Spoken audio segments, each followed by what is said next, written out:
여러분 안녕하십니까? 7월 7일 월요일 KTV 뉴스 시작합니다. 트럼프 미국 대통령이 설정한 상호 관세 유예 기한을 앞두고 위성락 국가안보실장이 미국을 방문했습니다. 위 실장은 관세 협상이 중요한 국면에 접어들었다며 미국 측 고위급과 소통에 나서겠다는 뜻을 밝혔습니다. 최영은 기자입니다. 미국이 설정한 관세 유예 만료일은 현지 시간으로 8일 자정.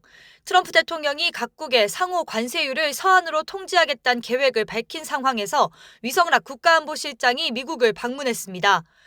위 실장은 관세 협상이 중요한 국면에 접어들었다며 고위급 대화가 필요하다는 판단으로 미국을 방문했다고 밝혔습니다. 대통령실은 앞서 위 실장이 이번 방미를 계기로 미국 측 인사들과 재반 현안에 대해 논의할 거라고 전했는데 특히 유예기간 연장 등 관련 협상에 집중할 전망입니다. 관세 협상이 매우 쉽지 않은 건 분명합니다. 최선을 다하고 있습니다. 또 쌍방의 모두에게 도움이 되는 그야말로 호혜적인 그런 결과를 만들어내야 하는데 한미 안보 현안에 대해서도 협의가 진행될 것으로 보입니다.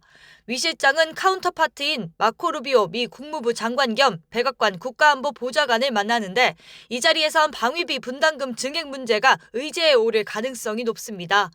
한미 정상회담 일정 조율도 이뤄질 것으로 관측됩니다.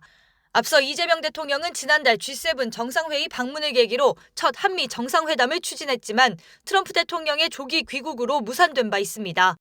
위 실장은 여러 현안 중 하나인 정상회담 일정에 대해서도 미 측과 협의하겠다고 전했습니다. KTV 최영은입니다. 트럼프 대통령이 관세 서한 발송 대상이 12개국에서 15개국이 될 수 있다고 밝혔습니다. 대부분의 국가와는 오는 9일까지 협상을 마무리하겠다고 강조했습니다. 보도에 신국진 기자입니다. 트럼프 대통령이 상호관세 유예 만료 시한을 앞두고 현지 시간으로 요일 서한 발송을 언급하며 협상 압박에 나섰습니다. 특히 무역 상대국 12개국 또는 15개국의 상호관세 서한이 발송될 것이라고 밝혔습니다. Sending letters out on Monday having to do with the trade deals. Could be 12, maybe 15. 트럼프 대통령이 말한 15개국은 그동안 서한 발송 대상국을 12개국으로 말해왔던 것보다 조금 늘어난 겁니다. 대상 국가는 공개하지 않았는데 관세율은 적게는 10%, 많게는 70%에 이를 것으로 알려졌습니다. 트럼프 대통령은 또 협상을 해왔다고 강조하고 우리는 서한과 몇몇 협상의 조합을 갖고 있다고 설명했습니다. 그러면서 7월 9일이나 8월 1일이 되면 관세율이 바뀔 수 있냐는 기자의 질문엔 우리가 대부분 협상을 7월 9일까지 마무리할 것이라고 생각한다고 답했습니다.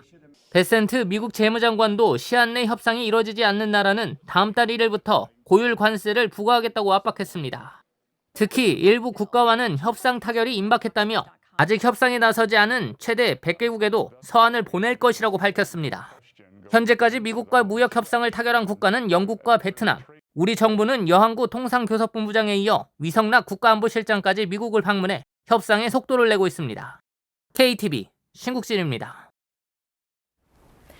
김민석 국무총리는 내란의 상처와 제2의 IMF 위기를 극복하고 위대한 대한민국, 위대한 국민, 위대한 대통령의 시대를 여는 참모장이 되겠다고 밝혔습니다.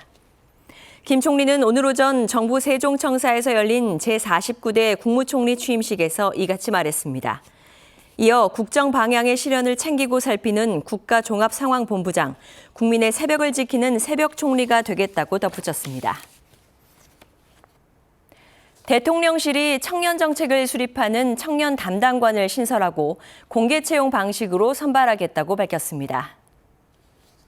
이번 채용은 폭넓은 인재 등용을 위해 학력, 경력, 가족관계 등의 자료 제출 없이 청년 정책 제안서와 면접으로 심사할 거라고 대통령실은 설명했습니다.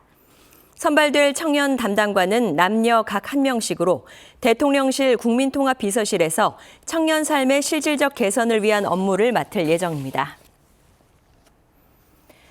고용노동부가 추가 경정 예산 편성을 통해 올해 고용보험 미가입자 2만여 명에게 출산급여를 지급합니다. 지원 대상은 소득 활동을 하지만 고용보험을 적용받지 않는 특수형태 근로종사자와 프리랜서, 1인 사업자 등으로 이들에게는 총 150만 원이 지원됩니다. 당초 지원 인원은 11,784명이었지만 다음 달 중 예산 조기 소진이 예상되면서 추경을 통해 지원 인원을 확대했습니다. 식품의약품안전처가 오늘부터 25일까지 유가공품 제조 판매업체를 대상으로 위생 점검에 나섭니다. 점검 대상은 우유와 발효유, 아이스크림 제조 판매업체 740여 곳으로 작업장 내에서 유가공품을 위생적으로 취급하는지 등을 살핍니다. 식약처는 이와 함께 유가공품 500여 건을 현장에서 직접 수거하거나 온라인으로 구매해 식중독균 검사도 실시할 예정입니다. KTV 뉴스를 마칩니다. 저희는 내일도 국정 소식을 한 걸음 더 빠르게 전해드리겠습니다. 함께해 주신 여러분 고맙습니다.